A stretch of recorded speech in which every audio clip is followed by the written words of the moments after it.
Winter has always been a time for gathering in the longhouse and sharing information around the fire. This is our contribution to that tradition. I'm going to cover land navigation today. And, this is an overview. There's going to be a lot of information, but something you need to keep in mind. Some of the disciplines that I'm going to talk about here are technical. You're going to need more education on them, and you're going to need hands-on training as well.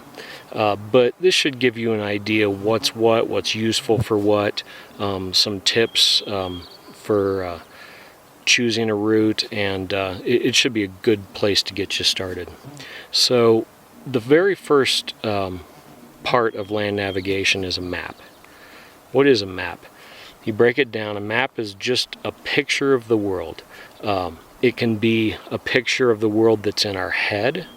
It can be literally a picture like satellite or aerial imagery, or it can be a topographic map, which we'll talk about in a moment. And different pictures of the world have different values. For example, the maps that the Native Americans drew, the mountain men used, they were not spatially accurate like our maps are. But at the same time, they were probably more useful for navigation than our maps for a foot traveler, because they portrayed better what traveling on foot from one area to another entailed. And so it's just a different kind of picture of the world. So the thing that you have to understand about maps, it is a representation of the world. It is not ground truth. There are going to be a number of ways in which maps, even the map in your head, differs from the actual ground truth, and different maps are going to vary in the information that they have about the ground. So some common differences between what's portrayed on a map and ground truth. First of all, vegetation. Depending upon how long ago the image was created, the vegetation can be very different. Hillsides grown up with brush, fire regimes come through and clean brush out, so where you thought that there was vegetation, there isn't. Water. So maps have ways of indicating seasonal water, but even so, there are streams that show on a map as not being seasonal that in fact are seasonal. You get there and they're not there at all. That's another way in which they vary. Trails are huge, because for the most part we're city folk. We tend to think in terms of, oh, I'm going to follow this trail. Well, here's the thing. Trails aren't always on the ground where they show on the map. There are trails on the map that aren't going to be on the ground, and there's trails on the ground, whether human trails or animal trails, that don't show up on any maps. So just following the trail can get you lost if you're focused on trails. For cross-country travel, something that's going to be very significant is the map may not show enough detail to show a feature that's very significant to foot travel. Topographic maps, for instance, I'll talk about later in more depth. If they have a contour interval of 25 foot, that means a 15-foot cliff isn't going to show up on them, because they can only show resolution up to 25 foot, and here's a 15-foot cliff right in the middle of that 25-foot contour. That's going to stop you cold. It doesn't show up on the map at all. The resolution is just not there for that. And then land ownership. Land ownership changes over time. Some maps don't show land ownership accurately. There's a lot of ranchers who think that their leased land, which is federal land, it's our land, they think it's theirs, and you might have a disagreement with them about that.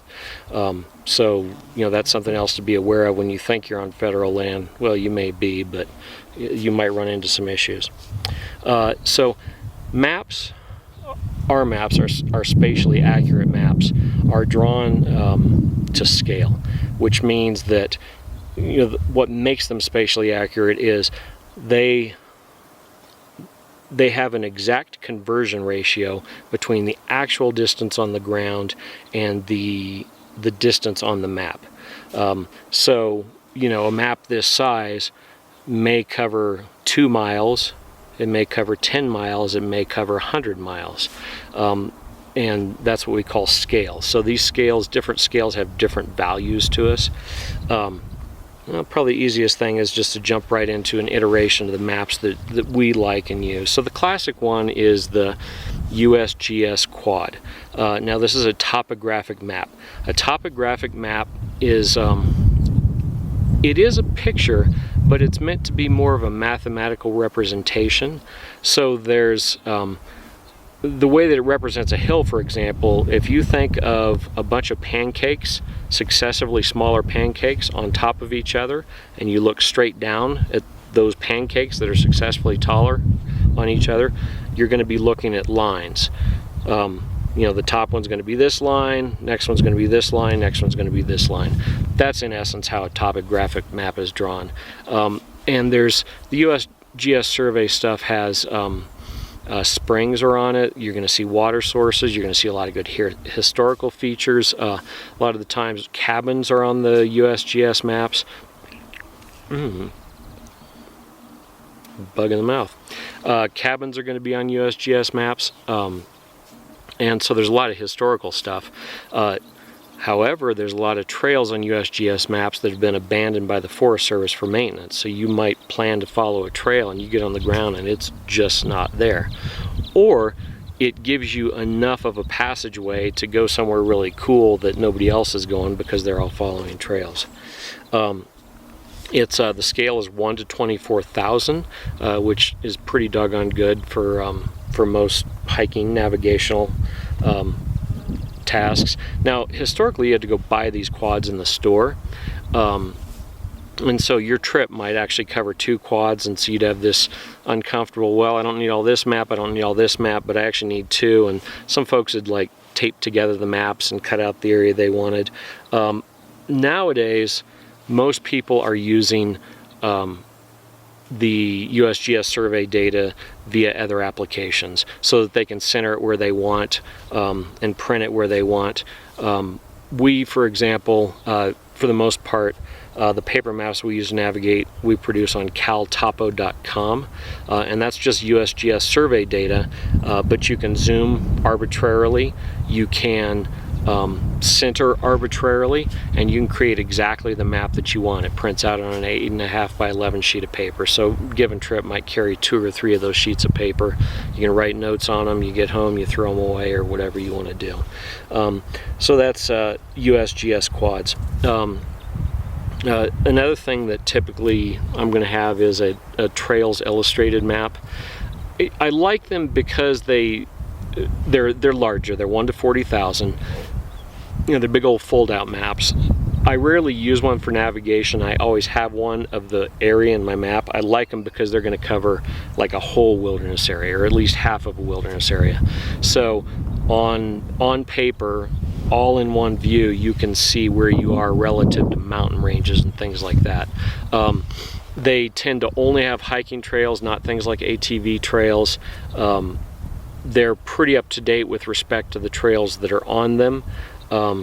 They're not available everywhere. It's more, most of the places you'd want to go in the west have them. National parks, wilderness areas, forests and stuff. Back east, not so much. But you know, that's something else. I've already mentioned caltopo.com. Now here's something else that's pretty significant. If you're using a GPS, the base maps on a GPS, I'll go sideways in a GPS. GPS has 2 functions. One is to precisely locate where you are using a coordinate system relative to satellites in the air. And then the other thing, some of them also have maps inside of them that then use that here's where you are information to show you on a map where you are. We'll get into that down the road, but at any rate, those applications, both the handheld units and the apps that you can have on your mobile phone that have the base maps, that mapping data is different mapping data. The USGS quads are raster, which means they're stored as literally pictures of the representation. The DeLorme data is vector data, which means there's no picture stored. It's just a whole bunch of math that tells the application where to draw lines on the fly. The advantage of that is that you can store a lot more data in less. I've got all of the western United States at 1 to 24,000 detail on my phone in 9 gigs. That actually less than that when I was storing USGS data on my phone took 29 gigs.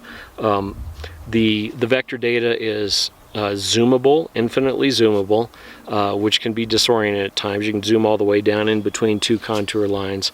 It's a little sparse. It doesn't have any of the historical stuff. It tends not to have streams. What I've found, the trails on it are more accurate than USGS trails. So that's kind of a nice thing. And so, you know, I always have that data on the trail with me as well. So that's 3 different map sources that I use. And I'll cross-reference because they're all going to say different things about ground truth. And at the end of the day, those 3 together might give me a better idea of ground truth, but ground truth is still going to diverge even from the composite picture I have from those 3 different map sources. So that is, you know, maps in a nutshell, what they are, and you know, next we'll go into a few other things having to do with maps. All right, so now I'm out in the field. I have my maps. I've planned my route. I'm in the middle of executing my route. The very first thing I need to do to use my map is to orient it. What does that mean? All that means is to get the map facing the same direction as the actual land is, because I'm going to need that as basis for anything I'm going to use a map for. You know, if I'm looking at a picture of the world, and I think the mountain range is over here because my map is oriented correctly and the mountain range is behind me, I'm going to get off pretty easily. So how do we orient a map? So the first method, and what I probably use on the fly the most, just to answer quick questions, is to use terrain association. What is terrain association? That means I see features out in the landscape, and I can identify those features on my map, and I simply correlate the map to what I know the ground truth is. So, you know, in this case, I'm looking at this ridge line here. I'm going to turn my map, and I see the saddle behind me. Okay, roughly oriented good enough.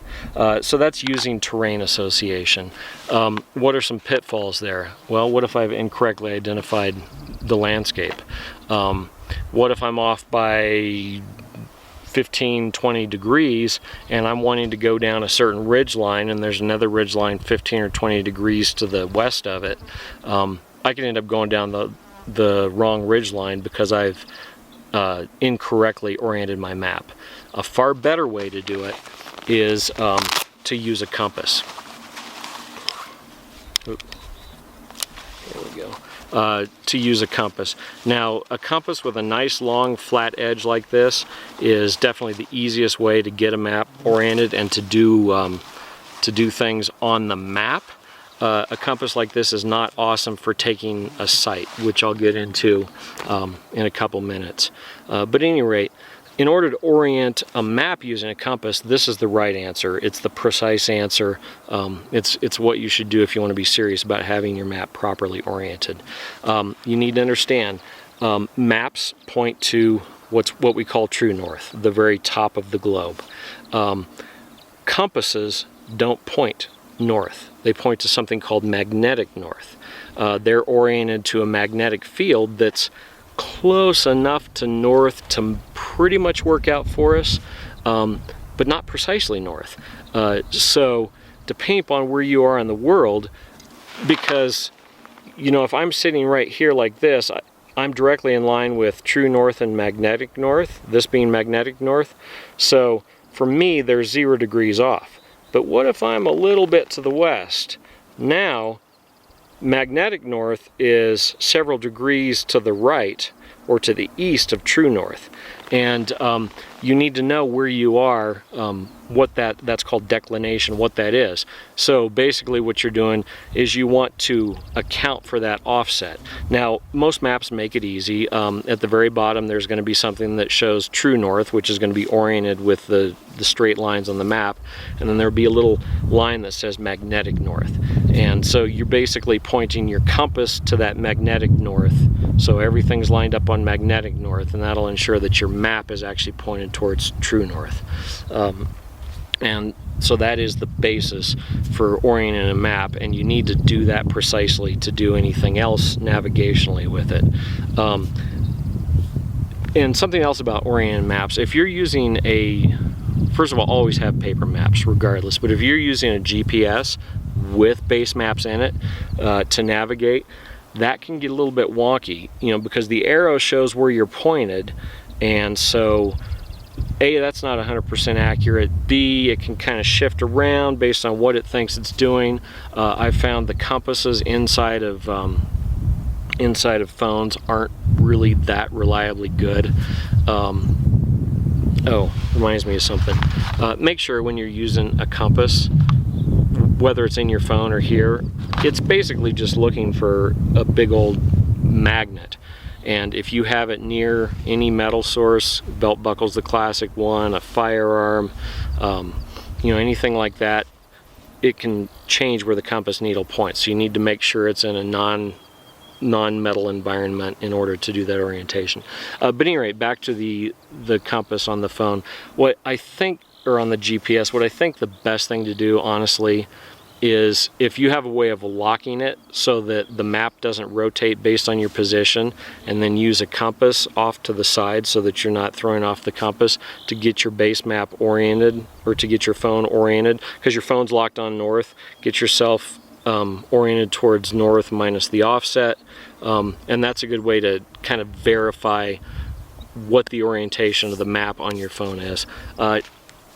Honestly, if I'm going to orient a map, I think I'm going to be doing it with paper. That just makes more sense to me. Not that I don't use a GPS a lot, I do, and I'll get into that. So that is orienting a map, terrain association, using a compass, accounting for magnetic north, and then a little word about how to do it on a base map. Okay, so the next thing to talk about is locating your position on a map. I have a map, I have it oriented. Where the heck am I on that map? So the very first thing to do, and I'll go into this more on executing a route, but the very first thing to do is always stay found. Okay. Normally things go south when you've been blazing off and not paying attention to where you are, and suddenly you realize you don't know where you are. That's when you're already in trouble. But let's say that's happened. Now I need to position myself on a map. So one way of doing it, you get your map oriented. That's super important. Now there's a compass method.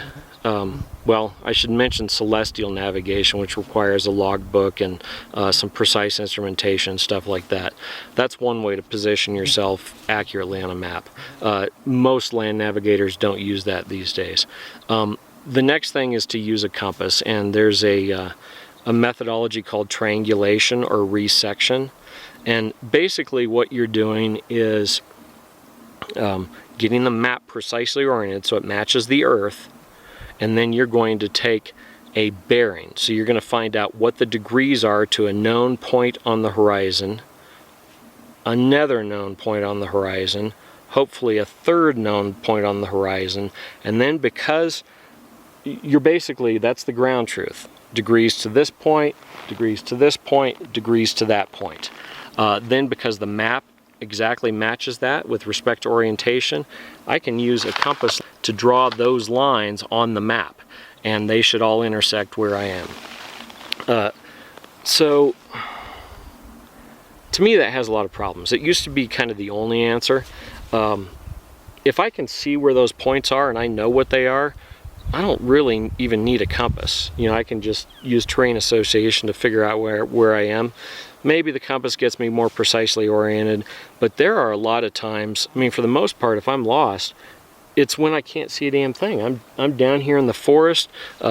Even worse, I haven't spent time up there, but up somewhere like Minnesota where it's damn near featureless, there's no points that either you can see or you can identify.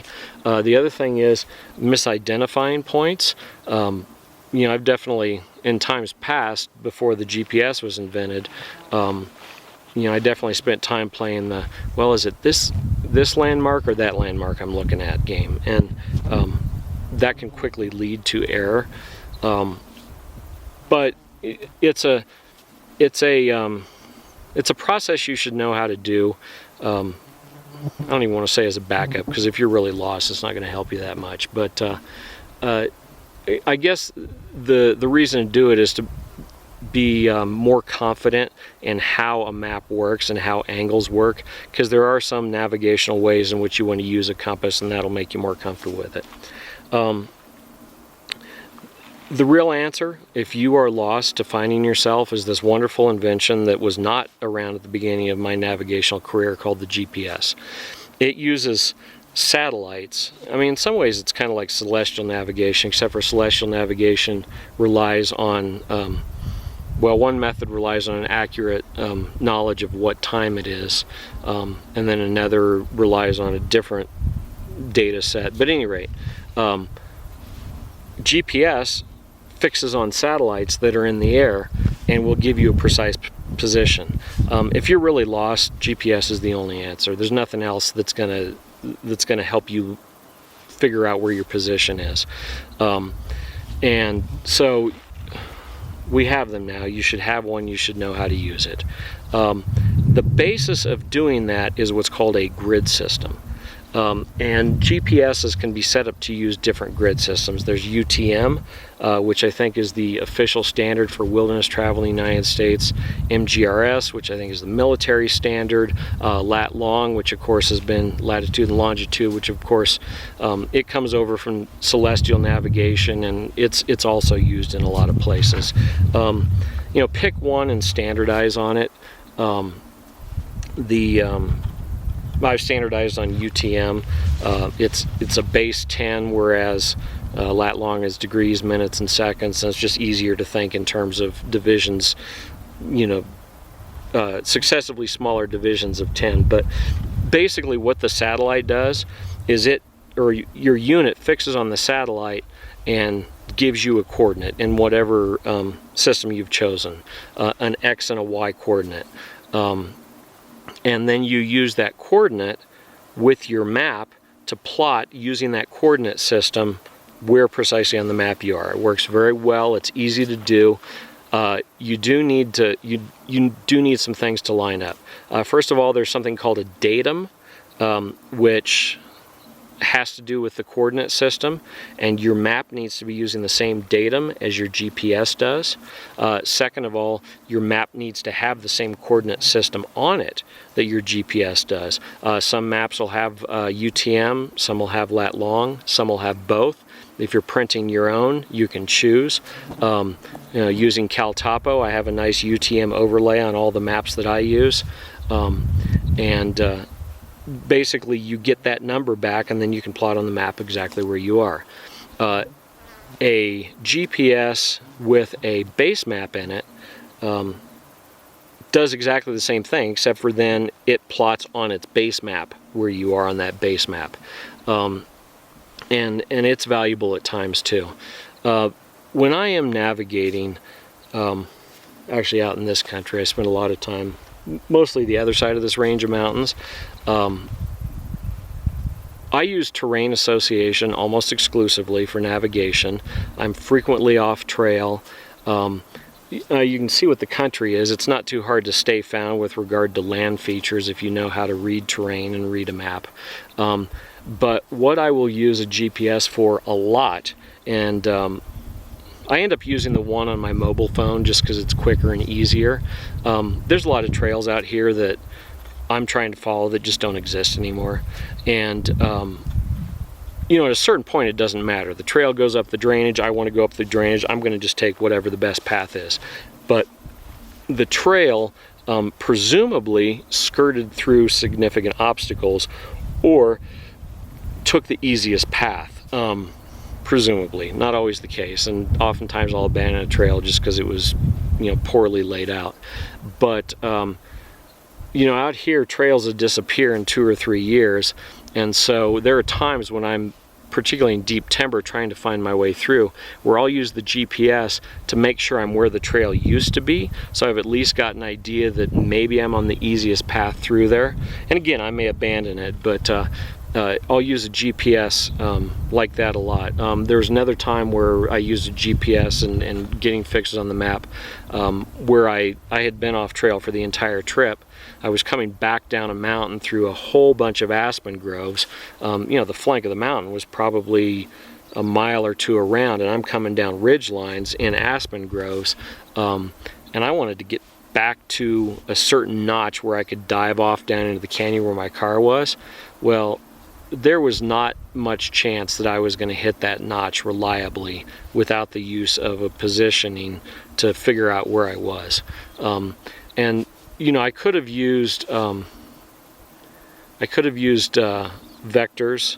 and pace count, but I'll get into that later. Essentially what I did was every half an hour I got a new fix to establish which direction I wanted to go, and headed that direction, and that got me down the mountain. So at any rate, that's locating your position on a map. You got terrain association, you have resectioning or triangulation using a compass, and you have using a GPS to accurately fix a position on a map. So planning a route. How do we travel? How do we choose where we're going to travel from point A to point B, both laying out a route on the map ahead of time and then also actually traveling that path? Back in 1988, my first paying job was teaching map and compass skills. And of course at that time it was the classic map and compass based navigation, where you'd plot out on your map a series of vectors or bearings, and you'd walk a certain distance using pace count to a checkpoint, and then you'd alter your course and walk another distance, specific distance, and you know, that's how you navigate from point A to point B. There's a couple of well, I should step back and say that there are some terrain types where that makes a lot of sense and works out reasonably well. Featureless desert, sure. You know, maybe the North Woods, I don't know, I haven't spent a lot of time in there. But there's a couple of significant pitfalls to that navigational method. The first one is it relies on traveling a known distance, pace count. Pace count is a perishable skill. It's a skill that requires constant fine-tuning because your pace varies across all different kinds of terrain types. And you know, if you want to be good at this, you've got to constantly reevaluate your pace count, make sure that you're still on, and that's what it requires to do that known distance piece of it. But the other, to me, the more significant issue is that methodology essentially says we're going to take an imaginary geometric construct and attempt to force it onto ground truth. And once you get on the ground, you know, basically you end up fighting the ground instead of working with the ground. So these days, the way I think about it, the way that I travel, has very little to do with that kind of navigation, and it has everything to do with flowing through the country the same way that the animals do. I'd much rather plot a route that I think does that, and then take cues from the environment as I go to figure out the best way to go where I want to. So that's what we're going to cover in this segment, and I've got kind of a neat exercise. I got a chunk of country I've never been into. You know, I've got a point A to point B, and we're actually going to walk through planning that route. I'll show you on the maps, you know, how I'm thinking about it. And then I'll go out and do the trip, and we'll see how my plan ended up corresponding to ground truth. So what's the first thing I do looking at the map? I want to identify my obstacles. So what are the obstacles that I need to identify on the map? First of all would be steep terrain. Another would be bodies of water that I cannot cross. Another one would be vegetation, depending upon where I am. And this really requires a knowledge of the environment that you're looking at planning. Here in the Rockies, vegetation on a north-facing exposure is likely to be pretty heavy timber that's hard to navigate. the same vegetation as indicated on the map on a southern exposure is more likely to be something that's navigable, bushes and that sort of thing. Whereas if you're up in Alaska and you see a nice clearing, that's likely to be tundra in the low country. So it has more to do with what elevation you want to travel at, and you want to avoid those, what down here would look like a great route. Oh, I'm just going to cross this meadow up there. It's going to take you hours. So navigation or vegetation. So I've said, okay, here's where I don't want to go. Let's try to identify what I call choke points, but essentially passages in between these impassable areas. These are things like saddles. These are things, or benches. Oftentimes on a mountain there will be a flat spot in the slope of the mountain that contours around the mountain. That's a bench. That's kind of a place that would control the flow of travel, and I'd want to make sure to hit that. Gaps in vegetation, depending upon how significant the vegetation is. And then the other thing that you run into out in the desert country west of here is oftentimes an otherwise impassable band of cliffs will have a canyon that cuts through it, and you'll be able to go up the canyon to get through those cliffs. Although I've spent literally half a day poking into canyons to try to find a way up a cliff band without ever making it. But at any rate, that's another kind of choke point that you might look at. The ones that do go up, the canyons that do go up, are beautiful. And then the other thing is, what are the pathways? Can I identify pathways on the map? So I've got obstacles that I can't go on. I've got choke points that I'm probably going to have to hit to go through those obstacles, and then are there pathways? The first and most obvious one is trails and roads.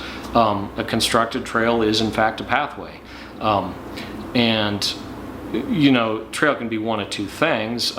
It can be an easy way to cover country, or it can look like it usually does to me, and I suspect does to the animals as well, which is more like this, something to be avoided.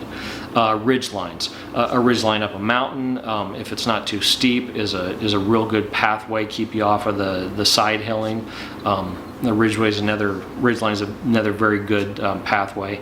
And then contouring to gain elevation. Instead of going straight up somewhere, if you've got kind of a slope that you have to negotiate, if you take a nice easy contour up it, that's another kind of pathway. And then of course meadows, parks, where the vegetation allows a nice easy progress, and river bottoms. This varies greatly depending upon the environment you're in. It could be a river bottom could be very easy travel, or it could be the hardest way to travel. Just depends on where you are, and you're going to have to know your environment. We've identified the obstacles, we've identified the choke points, and we've identified some of the pathways. So now we're going to try to plan a route that goes through all of those things. So essentially what I'm doing is linking up pathways to avoid obstacles, and in the process I'm going to hit those choke points. Something you want to think about is timing, what time of day you expect to go through somewhere. There's a whole section on winter travel I'm not going to go into, but time of day, time of year in the winter makes a huge difference, what slopes you want to travel on, those sorts of things. But at any rate, it's as simple as early in the morning, what slope you're on doesn't matter so much. It's not too hot, but maybe by the afternoon you do not want to be on a south-facing exposure, so take that into account. And then animal movements. And this is, if you want to see them, you should plan on being where you think they're going to be, and so that might influence how you plan your route as well. And then water needs, water sources. This is huge. You need to plan your route so that you're going to be able to hit water sources when you need to. And if there's not water sources where you need to know that you're carrying enough water. So your water plan is a huge part of route planning as well. And then finally, have bailout points. you know, if I get to this point and it doesn't look the way I thought, I have a way to get out a different way. Alternate places to stop. Well, I think I want to go there, but if I don't make it, I'm happy stopping here. And then different ways of getting something done ahead of time, so that when you get there and you're confronted with ground truth, well, that I thought I was going to do makes no sense, but this other thing that looked good on the map actually looks even better on the ground. And then, you know, just kind of a note on safety as far as that's concerned. You know, when you're communicating with whoever has your trip plan and knows to start looking for you if you haven't been back by a certain time, they need to know kind of what your alternate plans are, so you know, so they have a way of reconstructing what you might have done if you're going to be doing this kind of travel. So taking all those things into account, on the map, here's the route that across here, you know, from the point A to the point B I've chosen, looks like it's going to work. So that's our route plan, and we'll just get out there and see how it goes. We've planned a route across a swath of country that I've never been through, you know, using all the principles of planning a route, and now we're going to see how well I can execute that route. So the first question is, how do you execute a route? There's a series of steps you need to take, and one thing I should say, you should follow these steps even on a simple trail hike. Remember that the map is not the territory, and people get in way over their heads all the time just doing a simple trail hike because they don't actually know where they are. So first step is always stay found. Now there's kind of a broad way to do that, which is make sure generally you know where you are. In the case of this wilderness area here, there's a major county gravel road about a mile north of me. About 10 miles east of me, there's a north-south state highway. About 10 miles west of me, there's another north-south state highway. And then 20 or 30 miles south of me, there's a state highway that runs east-west. So in general terms, I'm not ever lost. I know generally how I can get out to where I need to go. You know, if I just take a compass bearing and stay on roughly that same bearing and keep moving in roughly the same direction, eventually I'll hit one of those points. So that's the first thing. But staying found then means keeping track of where you are. It's easy enough on a trail particularly, but just covering country, it's easy enough to get out ahead of yourself. So make it a discipline to identify your location at all of these places. First of all, any fork in the route. You know, if you're on a trail and the trail forks, or you're just going cross country and you think about going this way versus that way, identify where you are. The next thing is any significant natural feature. You know, you come to a ridgeline, something like that, identify where you are. Another big one, before any significant energy expenditure. You come to a deep ravine and either your route or the trail goes across it. You know what? Verify your position before you commit to that energy expenditure, and you may find out that, oh, you weren't supposed to cross it or whatever. Let's see if there's any others. Oh, every rest stop, of course. When you take a break is a great time to get out the map, identify your location, and then simply whenever you're not sure. The minute you are not sure where you are, it's time to stop and verify. As you're getting more comfortable with land navigation, or until you're comfortable, I would recommend making a discipline to every 30 minutes get a GPS fix and plot it, not using GPS Basemax, but plop those coordinates on a map. You do that for a year, you're going to get really good at knowing where you are just using terrain association, because where you think you are is going to constantly be checked based on where you really are, and you'll be real comfortable with how to use that GPS to actually fix your location. So rule number one, stay found. Okay, so the next major thing, and this was kind of part of our route planning, handrails and backstops. A handrail is a linear feature that cuts across the landscape. And what a handrail lets you do is navigate not necessarily precisely, but precisely enough. If I've got a ridge line that's a mile long ahead of me, I know that when I hit that ridge line, I kind of know where I am. It doesn't matter exactly how I get to that ridge line, but I can identify that feature. And you know, one technique called aiming off that works really well is to deliberately hit that linear feature to the left or to the right of where you actually want to go, so that you don't have to be precise on it. It's easy to say, oh, I'm going to hit exactly this point, and then you're 100 yards one way or the other, and now you're lost. Whereas if I deliberately aim to the right of it, when I hit that linear feature, I know that I need to go left.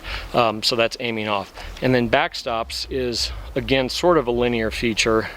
Well, they can be points or lines, but lines are better, that says, if I hit this, I've gone too far. So in the course of navigating, wait a second, I shouldn't be at a stream yet. What the heck?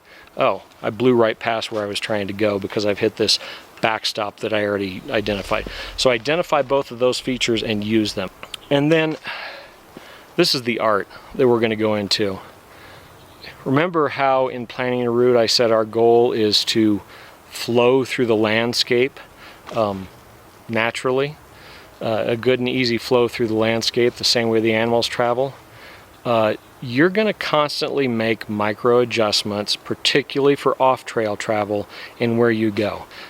There's no way that the map can give you enough information so that you can determine, you know, within a 100-yard path or 200-yard path, where the most natural place to go is. So you're looking. This is art that you'll learn. The biggest thing I'm looking for is animal trails, animal sign, animal trails. Generally, kind of depends on the animal, but generally animals go somewhere that it makes sense to go. The routes that they choose are generally pretty decent routes. Doesn't mean that I'll blindly follow an animal trail, but if I'm thinking, you know what, I want to get through that saddle, I can see 3 or 4 possible routes, I'm not sure what the easiest route is, I'm going to really start cutting for sign to see which way the animals are crossing that saddle. Hopefully elk. Elk generally cut a nicer trail than deer do, for example. So, you know, hopefully I can show you a little bit of that, you know, as we go in the course of this video. But, you know, that's one of the most significant things that I teach in the Intro to Backpacking course, where I can really on the ground apply that and show people what that micro route finding looks like and how to do it.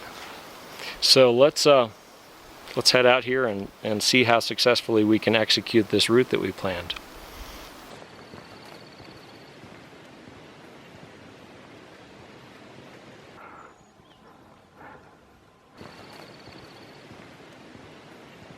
So this is a rather curious state of affairs. Roughly 100 yards out of camp, or out of the campground, I cut across a pretty decent trail. I suspect it's just like a local use trail to get to this and another little pond over here for fishing, which is pretty common around campgrounds. But the only tracks I've seen are moose tracks, so I don't know. For now it's headed roughly the direction I want to go and is easier than cutting through brush, so I'm going to follow it.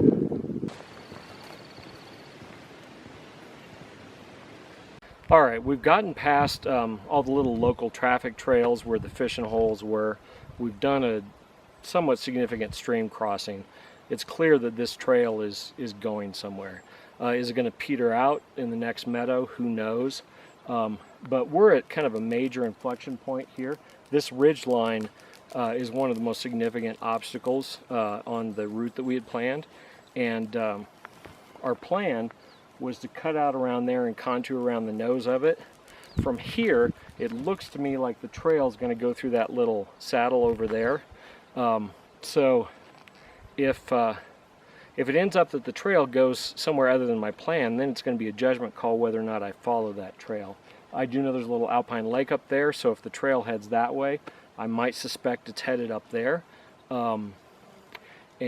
Or I might say, hey, the trail just knows a better way of getting where I want to go than my plan was. So I'll just kind of have to follow all the available information and make a call if in fact the trail diverges from my planned route.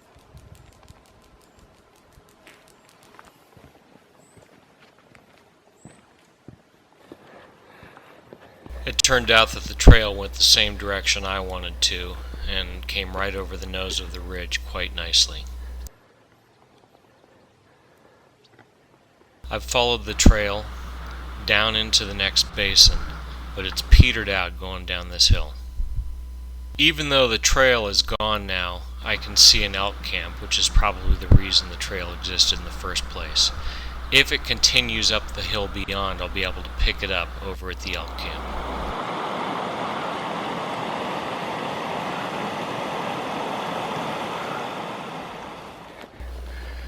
At this point, there simply is no trail, and I'm finally off trail for the first time of the day. A log makes for a good track trap and lets me pick up a little bit of an elk trail. It's not much, but anywhere that an animal has already parted the brush will make for easier passage for you. Instead of plunging straight through this little hollow, I'm going to cut up the ridgeline to the right and then across the head of it.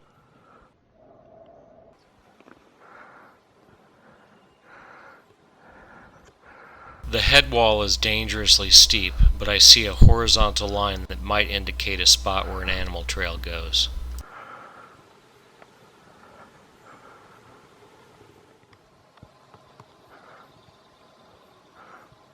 There was in fact a deer trail that's considerably easier than climbing this steep slope with nothing.